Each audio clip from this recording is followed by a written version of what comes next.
नमस्कार. गोष्ट पैशा पाण्याची हे एक खूप लोकप्रिय मराठी पुस्तक आहे.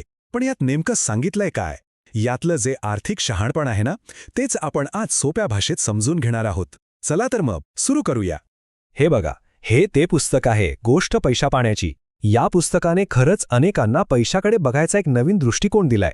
मुखपृष्ठावर जरी पाहिलं ना तरी लक्षात येतं की इथे 3 गोष्टी एकत्र येतात. आता या 3 गोष्टी नेमक्या काय आहेत आणि पुस्तक काय सांगतं तेच आपण पुढे पाहू. आणि हाच या पुस्तकातला सगळ्यात महत्त्वाचा विचार आहे. खरी श्रीमंती म्हणजे काय? तर जिथे तुमची मूल्य, तुमचा पैसा आणि तुमच्या कृती या तीनही गोष्टी एकत्र येतात.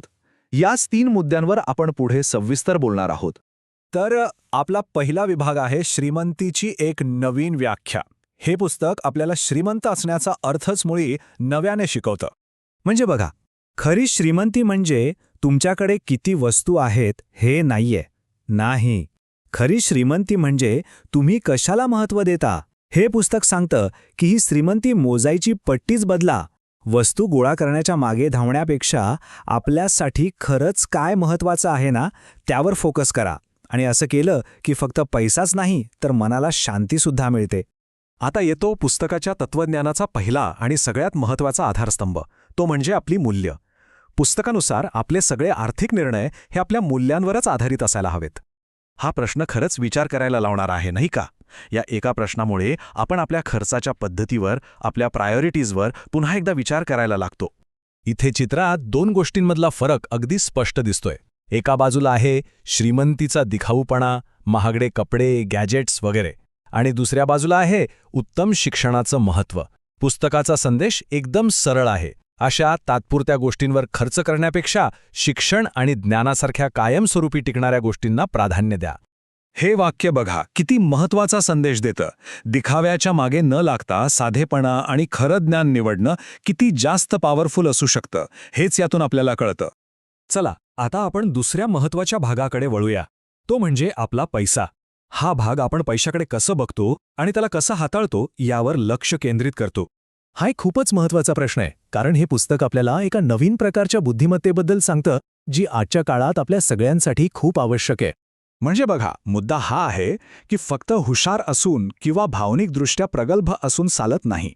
जर तुम्हाला पैशाची समज म्हणजेच तुमचा फायनान्शियल कोशंट चांगला नसेल, तर बाकीच्या क्षमता असूनसुद्धा आयुष्यात आर्थिक स्थैर्य मिळवणं खूप कठीण होऊ शकतं. पैसा आपल्या आयुष्यात कसा काम करतो हे समजून घेण्यासाठी पुस्तकात एक खूप सुंदर कल्पना वापरली आहे. पैशाला फक्त एक वस्तू म्हणून बघू नका, तर त्याला एका प्रवाहासारखं बघा. असं केल्याने ना त्याला मॅनेज करण्याची आपली दिशाच बदलते. आणि हे उदाहरण तर बघा किती जबरदस्त आहे. बचत म्हणजे वाहत्या नदीवर धरण बांधण्यासारखं आहे.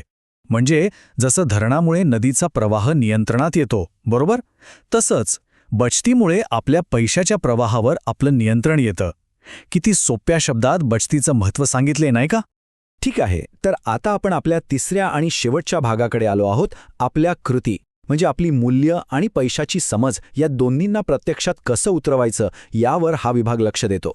पुस्तकानुसार खरी संपत्ती निर्माण करायची असेल तर त्याची सुरुवात ज्ञानापासूनच होते. पण एक गोष्ट लक्षात घ्या, फक्त ज्ञान असून उपयोग नाही, त्याला कृतीची जोड देणं हे अत्यंत महत्त्वाचं आहे. हे चित्र आपल्याला अगदी सोप्या भाषेत सांगतं की माहितीला संपत्तीमध्ये कसं बदलायचं. ही 3 टप्प्यांची प्रक्रिया कोणीही वापरू शकतं. पहिलं, वाचा. दुसरं, त्यावर विचार करा, मनन करा. आणि तिसरं, सगळ्यात महत्त्वाचं, ते प्रत्यक्षात आणा. पुस्तक खास करून तरुण पिढीला एक खूप मोलाचा सल्ला देतं की तुमची 20 ते 30 म्हणजे 20 ते 30 वयोगटातली वर्ष खूप महत्त्वाची आहेत. या काळात आपलं करिअर हेच आपलं पहिलं प्राधान्य असायला हवं, कारण हाच तो पाया आहे ज्यावर पुढचं आयुष्य उभं राहणार आहे. याशिवाय पुस्तक आणखी काही महत्त्वाच्या गोष्टी सांगतं, जसं की आपल्या कामाप्रती पूर्ण समर्पण ठेवा, नेहमी चांगल्या आणि सकारात्मक लोकांच्या संगतीत राहा आणि छोट्या छोट्या फायद्यांचा विचार करण्याऐवजी दूरचा विचार करा, म्हणजे लाँग टर्म गुंतवणुकीला महत्त्व द्या. याच सवयी खऱ्या अर्थाने आर्थिक सुबत्तेचा पाया घालतात. तर आता आपण समारोपाकडे आलो आहोत. पुन्हा एकदा त्याच मुख्य मुद्द्यावर येऊया. खरी श्रीमंती म्हणजे फक्त बँक बॅलन्स नाही, तर ती एक अशी स्थिती आहे जिथे तुम्हाला आर्थिक सुरक्षा पण आहे आणि त्याचवेळी तुम्ही तुमच्या मूल्यांनुसार आयुष्य जगत आहात. आपण पुन्हा एकदा पुस्तकाच्या मुखपृष्ठावरील या प्रतिमेकडे बघूया. हे 3 घटक, तुमची मूल्य, तुमचा पैसा आणि तुमच्या कृती या तिन्हींच्या संगमातूनच खऱ्या अर्थाने श्रीमंती मिळते.